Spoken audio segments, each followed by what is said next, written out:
പിതാവിൻ്റെയും പുത്രൻ്റെയും പരിശുദ്ധാത്മാവിൻ്റെയും നാമത്തിൽ ആമേൻ. അമ്മേ പരിശുദ്ധമ്മേ, അമ്മേ പരിശുദ്ധമ്മേ, ദൈവമാതാവേ, ദൈവമാതാവേ, കൃപാസനത്തിലൂടെ ഞങ്ങൾക്കും ഞങ്ങളുടെ ദേശത്തിനും അമ്മ മധ്യസ്ഥം തേടി തന്ന എല്ലാ അനുഗ്രഹങ്ങൾക്കും കൃപകൾക്കും ഞങ്ങളിപ്പോൾ ഹൃദയം നിറഞ്ഞ നന്ദി പറയുന്നു. അമ്മേ പരിശുദ്ധമ്മേ, ദൈവമാതാവേ, 2004 ഡിസംബർ 7 ഉച്ചകഴിഞ്ഞ് 2:30 കൃപാസനത്തിൽ സംഭവിച്ച അമ്മയുടെ പ്രത്യക്ഷപ്പെടലിനെ കുറിച്ച് തിരുസഭയ്ക്ക് സമർപ്പിച്ചിരിക്കുന്ന പഠനരേഖകളുടെ സഭാത്മകമായ പഠനം ആരംഭിക്കുവാൻ ഞങ്ങൾ അങ്ങയോട് താഴ്മയോടെ പ്രാർത്ഥിക്കുന്നു. അമ്മേ പരിശുദ്ധമ്മേ, ഭൂസ്വർലോകങ്ങളുടെ രാജ്ഞിയായ അങ്ങേയ്ക്ക് ഭൗമസംരക്ഷണത്തിനായി പ്രപഞ്ച പ്രകൃതിയെ തന്നെ തിരുസഭ പ്രതിഷ്ഠിക്കുവാൻ ഈ പ്രത്യക്ഷീകരണം വഴി ഇടയാക്കണമേ. പരിശുദ്ധമ്മേ, ജപമാല മാതാവേ, സകല കൃപാസനം പ്രാർത്ഥനകളോട് ചേർത്ത് ഞങ്ങളിപ്പോൾ പ്രാർത്ഥിക്കുന്ന ഈ കുടുംബത്തിന്റെ പ്രത്യേക നിയോഗം പരമക്കളെ.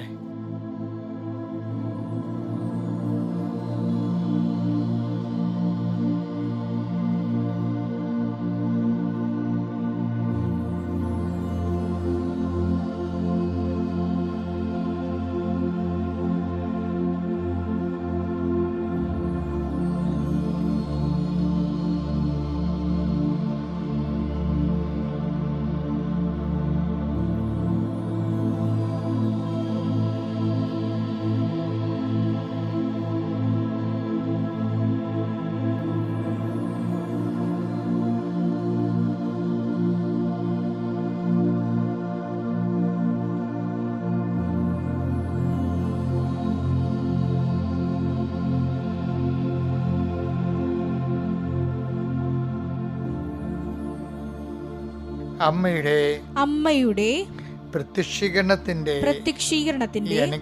ഈ അനുഗ്രഹവേളയിൽ ഞങ്ങൾക്ക് സാധിച്ചു തരുവാൻ കനിയണമേ.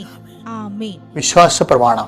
സർവശക്തനായ പിതാവും ആകാശത്തിന്റെയും ഭൂമിയുടെയും സൃഷ്ടാവുമായ ദൈവത്തിൽ ഞാൻ വിശ്വസിക്കുന്നു. അവിടുത്തെ ഏകപുത്രനും ഞങ്ങളുടെ കർത്താവുമായ ഈശോമിശിഹായിലും ഞാൻ വിശ്വസിക്കുന്നു. ഈ പുത്രൻ പരിശുദ്ധാത്മാവിനാൽ ഗർഭസ്ഥനായി കന്യകാമറിയത്തിൽ നിന്ന് പിറന്ന് പൊന്തിയോസ് പീലാത്തോസിന്റെ കാലത്ത് പീഡകൾ സഹിച്ച് കുരിശിൽ തറയ്ക്കപ്പെട്ട് മരിച്ച് അടക്കപ്പെട്ട് പാതാളങ്ങളിൽ ഇറങ്ങി മരിച്ചവരുടെ ഇടയിൽ നിന്ന് 3-ാം നാൾ ഉയർത്ത് സ്വർഗത്തിലേക്ക് എഴുന്നള്ളി സർവശക്തിയുള്ള പിതാവായ ദൈവത്തിന്റെ വലതുഭാഗത്തിരിക്കുന്നു. അവിടെ നിന്ന് ജീവിക്കുന്നവരെയും മരിച്ചവരെയും വിധിക്കുവാൻ വരുമെന്നും ഞാൻ വിശ്വസിക്കുന്നു. പരിശുദ്ധാത്മാവിലും ഞാൻ വിശ്വസിക്കുന്നു. വിശുദ്ധ കത്തോലിക്കാ സഭയിലും പുണ്യവാന്മാരുടെ ഐക്യത്തിലും പാപങ്ങളുടെ മോചനത്തിലും ശരീരത്തിന്റെ ഉയർപ്പിലും നിത്യമായ ജീവിതത്തിലും ഞാൻ വിശ്വസിക്കുന്നു. ആമേൻ. സുഖസ്ഥനായ ഞങ്ങളുടെ പിതാവേ, അങ്ങയുടെ നാമം പൂജിതമാകണമേ. അങ്ങയുടെ രാജ്യം വരണമേ. അങ്ങയുടെ തിരുമനസ് സ്വർഗത്തിലെ പോലെ ഭൂമിയിലും ആകണമേ. അന്നു വേണ്ടുന്ന ആഹാരം ഇന്ന് ഞങ്ങൾക്ക് തരണമേ. ഞങ്ങളോട് തെറ്റ് ചെയ്യുന്നവരോട് ഞങ്ങൾ ക്ഷമിക്കുന്നത് പോലെ ഞങ്ങളുടെ തെറ്റുകൾ ഞങ്ങളോടും ക്ഷമിക്കണമേ. ഞങ്ങളെ പ്രലോഭനത്തിൽ ഉൾപ്പെടുത്തരുതേ, തിന്മയിൽ ഞങ്ങൾ രക്ഷിക്കണമേ. ആമേൻ. നന്മ നിറഞ്ഞ മറിയമേ, സ്വസ്തി. കർത്താവ് അങ്ങയുടെ കൂടെ സ്ത്രീകളിൽ അങ്ങ് അനുഗ്രഹിക്കപ്പെട്ടവളാകുന്നു. അങ്ങയുടെ ഉദരത്തിൻ ഫലമായി ഈശോ അനുഗ്രഹിക്കപ്പെട്ടവനാകുന്നു. പരിശുദ്ധ മറിയമേ, തമ്പുരാന്റെ അമ്മേ, പാപികളായ ഞങ്ങൾക്ക് വേണ്ടി ഇപ്പോഴും ഞങ്ങളുടെ മരണസമയത്തും തമ്പുരാനോട് അപേക്ഷിക്കണമേ. ആമേൻ. എൻ്റെ പ്രിയപ്പെട്ടവരെ, ഇന്ന് ഞായറാഴ്ചയാണ്, മാർച്ച് 23-ാം തീയതി, കർത്താവിൻ്റെ ദിവസം. എല്ലാവർക്കും അച്ഛൻ്റെ ഹൃദയത്തിൽ അത്രയും സന്തോഷം നിങ്ങളുടെ ഹൃദയത്തിൽ ഉണ്ടാകട്ടെ എന്ന് പ്രാർത്ഥിക്കുന്നു. ഞായറാഴ്ചയ്ക്ക് ഒരു ആഹ്ലാദം ഉണ്ടാകണം കേട്ടോ. കർത്താവിന് ഭയങ്കര സന്തോഷമായിരിക്കും. കർത്താവിൽ സന്തോഷിക്കുന്നവർ ഞായറാഴ്ചയിൽ സന്തോഷിക്കും. അത് കർത്താവിൻ്റെ ദിവസമായതുകൊണ്ട് കർത്താവ് നിന്റെ ഉന്നതമായ ദിവസത്തെ ഓർത്ത് നന്ദി പറയുന്ന കർത്താവേ, നീ ഉയർത്തുന്നേറ്റതിൻ്റെ ഉന്മാദത്തിലാണ് ഞങ്ങൾ പ്രഭാതത്തിൽ. കർത്താവ്, എൻ്റെ പ്രാർത്ഥന ഞാൻ ആരെയാണ് അഡ്രസ്സ് ചെയ്യണമെന്നല്ല കർത്താവേ, എൻ്റെ പ്രാർത്ഥന ലളിതമാണെന്നുള്ളതും അത് ഹ്രസ്വമാണെന്ന് എല്ലാവരെയും അത് ഉൾക്കൊള്ളുന്നില്ലെന്നൊക്കെ എനിക്കറിയാം. പക്ഷെ ഇതൊക്കെ ശുഭമാക്കാൻ നിനക്ക് കഴിയും. ആരെല്ലാമാണ് കർത്താവേ ആത്മാർത്ഥമായി പ്രാർത്ഥനയിൽ പങ്കെടുക്കുന്നത്, അവിടെ യോഗ്യതയും അയോഗ്യതയും നോക്കാതെ അവർക്ക് ആവശ്യമായത് ചെയ്തു കൊടുക്കാൻ കർത്താവിനെ സഹായിക്കണമെന്ന് പ്രാർത്ഥിക്കുന്നു. 39 വർഷം ഞാൻ അർപ്പിച്ച കൃപാനയുടെ യോഗ്യതയാൽ കൃപാസ്ഥാനത്താറെ ജീവനോടെ പ്രത്യക്ഷപ്പെട്ട പരിശുദ്ധമ്മയുടെ മാധ്യസ്ഥതയാൽ കർത്താവെ ഈ പ്രാർത്ഥനയെ നീ സാർത്ഥകമാക്കണമെന്ന് പ്രാർത്ഥിക്കുന്നു. കർത്താവ് വീട് ഭവനരഹിതരെ സംബന്ധിച്ച് പ്രാർത്ഥിക്കുന്നു. വിവാഹത്തിന് വേണ്ടി ഒരുങ്ങുന്നവരെ, നോൻപ് കഴിയുമ്പോൾ വിവാഹത്തിന് വേണ്ടി ഒരുങ്ങുന്നവരെ സംബന്ധിച്ച് പ്രാർത്ഥിക്കുന്നു. വിവാഹത്തിന് വേണ്ടിയുള്ള സാമ്പത്തികം സമാഹരിക്കാൻ വേണ്ടി കഷ്ടപ്പെട്ട് സമ്പാദിക്കുകയും അത് അതിൻ്റെ പരിശ്രമങ്ങൾ പരാജയപ്പെടുകയും ചെയ്യുന്നതിൻ്റെ വേദനകളെ അനുസ്മരിച്ചുകൊണ്ട് പ്രാർത്ഥിക്കുന്നു. ഒത്തിരി പരീക്ഷകൾ നടന്നുകൊണ്ടിരിക്കുന്ന സമയമാണ് ഈശോയെ. പരീക്ഷകളെ ഓർത്ത് പ്രാർത്ഥിക്കുന്നു. പരീക്ഷകളെ അതിജീവിക്കാൻ കർത്താവേ പരീക്ഷയ്ക്ക് ഉന്നതമായ വിജയം ലഭിക്കാൻ മക്കളെ ഇടയാക്കണം പ്രാർത്ഥിക്കുന്നു. അവിടെ കഴിവ് കൊണ്ടല്ല, ദൈവത്തിൻ്റെ കൃപ കൊണ്ട് അവർക്ക് കർത്താവിൻ്റെ ശക്തി അവർ പ്രവർത്തിക്കാൻ ഇടയാക്കണം പ്രാർത്ഥിക്കുന്നു. ഈശോയെ, ഞങ്ങളൊരു വർഷം മുഴുവൻ പഠിച്ചതാണ്. ഒരു ജീവിതത്തിൻ്റെ പ്രധാനപ്പെട്ടൊരു വർഷമാണ്, അധ്യയന വർഷമാണ് കടന്നു പോയിരിക്കുന്നത്. ഈ അധ്യയന വർഷത്തിൽ കർത്താവ് അവസാനത്തിൽ ഞങ്ങൾ ഹാർവസ്റ്റിങ്ങിൻ്റെ ടൈമാണ്. കർത്താവ് ഇതെല്ലാം കർത്താവ് അനേകം മക്കൾക്ക് അനുഗ്രഹമാക്കണമെന്ന് പ്രാർത്ഥിക്കുന്നു. കർത്താവ് ഒത്തിരിയേറെ തൊഴിലുകൾ ചെയ്യേണ്ടി വരുന്നവരുണ്ട്. ഞായറാഴ്ച പോലും എല്ലാം മുടക്കി കർത്താവിൽ വിശുദ്ധമായി ആചരിക്കുന്നവരുണ്ട്. അതുപോലെ ഞായറാഴ്ച കുർബാനയ്ക്ക് പോലും പോകാതെ വയറ്റിപ്പഴപ്പിന് വേണ്ടി ജോലി ചെയ്യുന്നവരുണ്ട്. ഈശോയെ കർത്താവ് അങ്ങ് വിചാരിച്ചാൽ എല്ലാവർക്കും സത്യമായ വഴികളിലേക്ക് അവർ പറഞ്ഞു വിടാൻ കഴിയും.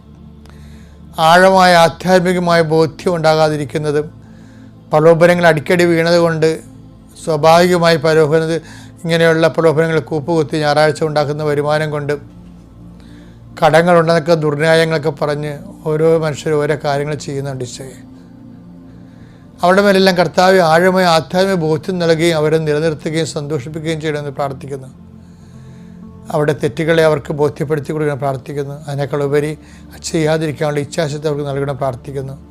കർത്താവ് ഓരോ മക്കളും പ്രതീക്ഷിക്കുന്ന ഓരോ ഡേറ്റുകളുണ്ട്. കർത്താവെ അവർ പ്രതീക്ഷയോടെ കാത്തിരിക്കുന്ന ഡേറ്റുകൾ, ചില പരീക്ഷാ ഫലം വരുന്നതായിരിക്കാം, ചിലപ്പോൾ എന്തെങ്കിലും അംഗീകാരം ലഭിക്കുന്നതായിരിക്കാം. അത് എന്ത് തന്നെയായാലും കർത്താവെ അങ്ങ് അത് ഏറ്റെടുക്കണം പ്രാർത്ഥിക്കുന്നു. എൻ്റെ കർത്താവിൻ്റെ ഉന്നതമായ നാമത്തിൽ യാത്രകളെ സംബന്ധിച്ച് പ്രാർത്ഥിക്കുന്നു. എൻ്റെ ഉന്നതമായ നാമത്തെ കൂട്ടായ്മകളെ സംബന്ധിച്ച് പ്രാർത്ഥിക്കുന്നു. എൻ്റെ കർത്താവ് ഉന്നതമായ നാമത്തിൽ ചില യോഗങ്ങൾ കമ്മിറ്റികളിലൊക്കെ നിർണയമായ തീരുമാനം എടുക്കേണ്ടിയുള്ളപ്പോൾ അത് അനുകൂലമായി മാറാൻ വേണ്ടി പ്രാർത്ഥിക്കുന്നു. എൻ്റെ കർത്താവ് ഉന്നതമായ നാമത്തിൽ സഭയുടെ അധികാരത്തിൽ വീട്, ജോലി, വിവാഹം, ജോലി, പഠനം, അങ്ങനെയുള്ള എല്ലാ മേഖലകളിലും കർത്താവ് മക്കൾക്ക് തകർച്ച സംഭവിച്ചിരിക്കുന്ന സ്ഥലങ്ങളെല്ലാം വിടുവിക്കാൻ വേണ്ടി പ്രാർത്ഥിക്കുന്നു. ഈശോ ജപ്തി നടപടികൾ നേരിടുന്ന ഒരു കാലമാണ് ഈശോ ഇത്.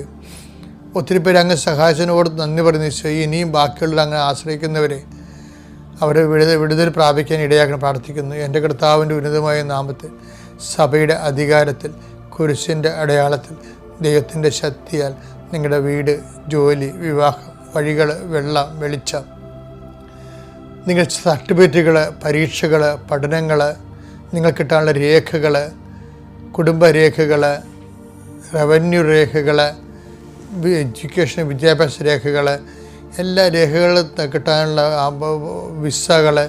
വിസ പുതുക്കി കിട്ടേണ്ടവർ, പാസ്പോർട്ടുകൾ, അതുപോലെ എന്തെല്ലാം രേഖകൾ കിട്ടിയാൽ കർത്താവ് ജീവിതം ശുഭമാകും.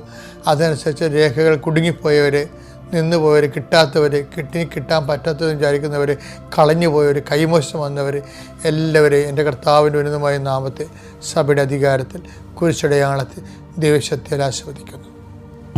എൻ്റെ മക്കളെ, ഇന്നത്തെ ദിവസം നമുക്ക് മാർച്ച് 23 ഞായറാഴ്ചയാണ്. നിങ്ങൾക്ക് നമ്മൾ സീരിയസ് ടോക്കാണ്. ശുഭമാക്കുക എന്നുള്ള ഒരു വിഷയത്തിൻ്റെ ഒന്നാം ഭാഗം നമ്മൾ ഇന്നലെ കണ്ടു. ഇന്ന് കാണുന്നത് ശുഭമാക്കാൻ വേണ്ടി നമ്മൾ ചെയ്യേണ്ട കുറച്ച് കാര്യങ്ങളുണ്ട്. ദൈവം നമ്മുടെ ജീവിതത്തിലെ ഉദ്യമങ്ങളെ, സംരംഭങ്ങളെയൊക്കെ ശുഭമാക്കാൻ വേണ്ടി നമ്മൾ ചെയ്യേണ്ട കാര്യങ്ങളുണ്ട്. അത് തോബിത്ത് 14-ാം അധ്യായമാണ് 9-ാമത്തെ വാക്യം. നിനക്ക് ശുഭം ഭവിക്കാൻ നിനക്ക് ശുഭം ഭവിക്കാൻ നിയമവും പ്രമാണങ്ങളും പാലിക്കുകയും. നിയമവും പ്രമാണങ്ങൾ ശുഭം ഭവിക്കണമെങ്കിൽ ചെയ്യേണ്ട 2 കാര്യങ്ങളുണ്ട്. എന്താണ്? ഒന്ന് നിയമം, രണ്ടാമത് പ്രമാണം. രണ്ടും ഒന്നാണ്. ദൈവവചനം എന്നാണ് ഉദ്ദേശിക്കുന്നത്. നിനക്ക് ശുഭം ഭവിക്കുക. ഈ ഉടമ്പടി സംഭവിക്കണം അതാണ്. നിനക്ക് ശുഭം ഭവിക്കാൻ നിയമങ്ങളും പ്രമാണങ്ങളും പാലിക്കുകയും നീതിയോടും കരുണയോടും കൂടെ വർത്തിക്കുകയും ചെയ്യണം. അപ്പോൾ നമുക്ക് ശുഭം ഭവിക്കാൻ വേണ്ടി നമുക്ക് ചെയ്യാവുന്ന കാര്യങ്ങളുണ്ട്. എന്താണ്? ഒന്ന്, ദൈവവചനം അനുസരിച്ച് ജീവിക്കണം. രണ്ടാമത്തേത് എന്താണ്? നീതിയോടെ എവിടെ ചെന്നാലും നീതി ഉണ്ടാകണം. അധ്യാപകൻ ഇപ്പോൾ പഠിപ്പിക്കാതെ നോട്ട് പോലും നോക്കാതെ ചുമ്മാ ക്ലാസ്സിൽ വന്നുകൊണ്ട് കഥകളൊക്കെ പറയുന്ന അധ്യാപകരില്ലേ? എൻ്റെ കാലത്ത് കുറേ അധ്യാപകരുണ്ടായിരുന്നു. അവർ വന്നിട്ട് ഭയങ്കര നാട്ടുപുരാണങ്ങളും അതുപോലെ തന്നെ ലോകകാര്യങ്ങളും തത്വജ്ഞാനങ്ങളൊക്കെ പറയും. അപ്പം തന്നെ നമുക്ക് മനസ്സിലാവും എന്താണ് ഇവർ നോട്ട് നോക്കിയിട്ടില്ല. അതായത് വായ്ത്താളം പറയുമ്പോൾ തന്നെ പറയണ കാര്യങ്ങളൊക്കെ വല്ല പ്രഹോണ്ട് നോളജൊക്കെ ആയിരിക്കും, നീതിശാസ്ത്രമൊക്കെ ആയിരിക്കും പറയണത്. പക്ഷേ നോട്ട് നോക്കിയിട്ടില്ല. കുട്ടികളോട് കാണിക്കേണ്ട നീതി എന്താണ്? അവർക്ക് മനസ്സിലാക്കി കൊടുക്കാനുള്ള നോട്ടുകൾ പ്രിപ്പയർ ചെയ്ത് കൊടുക്കണമല്ല, അത് നീതിയല്ലേ? അധ്യാപകൻ കാണിക്കേണ്ട നീതിയാണ്. പഠിച്ചുകൊണ്ട് വരുന്ന പാഠങ്ങൾ കൃത്യമായി പഠിച്ചുകൊണ്ട് വരുന്ന ആളുടെ നീതിയാണ്, കുട്ടികളുടെ നീതിയാണ്. അപ്പോൾ എല്ലാ മേഖലയിലും നീതിയുണ്ട്. ഭർത്താവായ ഓരോ തസ്തികയിലും നീതിയുണ്ട്. ഇപ്പോൾ വികാരിച്ചതിന് നീതിയുണ്ട്. എനിക്ക് എൻ്റെ ആൾക്കാരോട് കാണിക്കുന്ന നീതിയുണ്ട്. അപ്പോൾ നീതി നമ്മൾ നടപ്പിൽ വരുമ്പോൾ അനീതിയായി പോകുന്നുണ്ടെങ്കിലാണ് ജൂബിലി വെച്ചിരിക്കുന്നത്. ജൂബിലി ഇല്ലേ? ഇപ്പോൾ രജത ജൂബിലി, സുവർണ ജൂബിലി എന്നൊക്കെ പറഞ്ഞ് നമ്മൾ ആഘോഷിക്കുന്ന ബൈബിളിൻ്റെ നീതിയാണ്. കുറേ നാളിങ്ങനെ ഒരു 25 കൊല്ലം കർത്താവ് ദൈവത്തിന് ഞാൻ ജീവിച്ച് കഴിയുമ്പോൾ അങ്ങോട്ടും ഇങ്ങോട്ടുമൊക്കെ ഒത്തിരിയേറെ കൊടുക്കാനും വാങ്ങാനും കടങ്ങളുണ്ടാകും. ആ കടങ്ങൾ അനീതിയായിട്ട് നിൽക്കുന്ന കാരണം ദൈവതിരുസന്നിധി നീതിയോടെ പുലരാൻ വേണ്ടി അവരൊരു കൊല്ലം മുഴുവനും അവരുടെ പറമ്പ് എന്തെങ്കിലും തെറ്റുകൾ സംഭവിച്ചിട്ടുണ്ടെങ്കിൽ പറമ്പ് കിടക്കണം, ഇഷ്ടമുള്ളവന് ആ പറമ്പിൻ്റെ ഉടമസ്ഥല്ലാത്തവർക്ക് കയറി അതിൽ നിന്ന് ഇഷ്ടമുള്ള എടുക്കാം. അത് കിളുത്തു വന്ന സംഭവങ്ങളൊക്കെ ഒന്നും ഉടമസ്ഥ എടുക്കാൻ പാടില്ല, അത് ഇല്ലാത്തവന് എടുക്കുക. അപ്പം അനീതിക്ക് അവർ പരിഹാരം ചെയ്യണമാണ്. ഒരു പരിഹാരം ചെയ്ത് അത് നീതിയെ സംരക്ഷിക്കുകയാണ്. ജൂബിലിയുടെ ഉദ്ദേശം തന്നെ അതാണ് ബൈബിളിൽ. അപ്പം അതുകൊണ്ട് അതുപോലെ തന്നെയാണ് നമുക്ക് ശുഭമാക്കുന്നതിന് എപ്പോഴും ഇതുപോലെ ജൂബിലി ടെമ്പർമെൻ്റ് ഉണ്ടാകണം. എന്താണ്? കുറേ നാൾ ജീവിച്ച് കഴിയുമ്പോൾ ഓരോ 25 ദിവസം കഴിയുമ്പോഴും നമുക്കൊരു മാസ ജൂബിലി വരും. എന്താണ് വെച്ചാൽ നമ്മൾ ഈ മാസം ചെയ്തതിൻ്റെ അകത്ത് എന്തെങ്കിലും അബദ്ധങ്ങൾ പറ്റിപ്പോയിട്ടുണ്ടെങ്കിൽ ഒരു ഓഡിറ്റിങ് എന്താ കാര്യം? ഓഡിറ്റ് ചെയ്യുന്നതിന് ദൈവത്തോട് മുമ്പിൽ കർത്താവ് ഇന്ന കാര്യങ്ങൾ സംസാരത്തിൽ തെറ്റിപ്പോയിട്ടുണ്ട്, പിന്നെ നടപടിക്രമങ്ങൾ തെറ്റിപ്പോയിട്ടുണ്ട്. ഈ നോൻപ് കാലത്തൊക്കെ ഞാനിത് പറയുമ്പോൾ നിങ്ങൾ ശ്രദ്ധിക്കണം. ബൈബിൾ പശ്ചാത്താപം എന്ന് ഉദ്ദേശിച്ച് കഴിഞ്ഞാൽ നീതി പുനഃസ്ഥാപിക്കുന്നതിനെ ഉദ്ദേശിക്കുന്നത്. ഈശോ തന്നെ പറഞ്ഞില്ലേ, എൻ്റെ സ്വർഗ്ഗസ്ഥ പിതാവ് കാരുണ്യവനായിരിക്കുന്ന പോലെ നിങ്ങളും കാരുണ്യവനായിരിക്കാൻ. എന്തിനു വേണ്ടി കാരുണ്യവനായിരിക്കണം നമ്മൾ? അതിൻ്റെ ഉത്തരവ് എന്താ?